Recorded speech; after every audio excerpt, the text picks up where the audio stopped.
ईशं गणेशं सुरेशं महेशं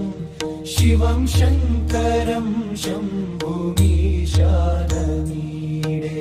गिरीन्द्रात्मजा सङ्गहितार्धदेहं गिरौ संस्थितं सर्वदा पन्नगेहम् परब्रह्मादिभिर्वन्द्यमानं शिवं शङ्करं शम्भुमीशानमीडे कपालं त्रिशूलं कराभ्यां दधानं पदाम्भोजनं ब्रायकामं ददानं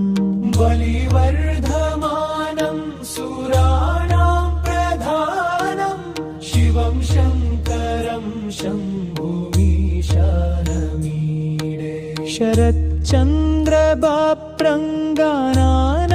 शरच्चन्द्रबाप्रङ्गानानन्दपात्रं त्रिनेत्रं पवित्रं धनेशस्य मित्रम् अपन्नाकळत्रं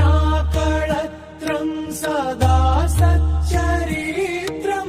शिवं शङ्करं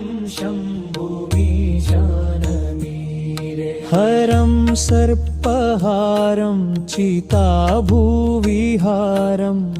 भवं वेदसारं सदा निर्विकारं श्मशाने वसन्तं मनोजं दहन्तं शिवं शङ्करं शम्भुमीशानमीडे स्वयं यः प्रभाते नरशूलपाणे पठेत् स्तोत्ररत्नं त्विह प्राप्य रत्नम् सुपुत्रं सुधान्यं सुमित्रं करत्रं विचित्रैः समाराध्य मोक्षं प्रयाति ॐ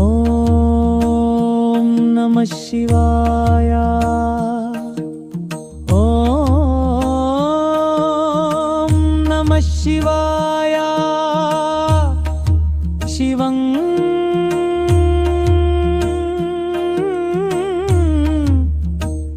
शिवं शङ्करं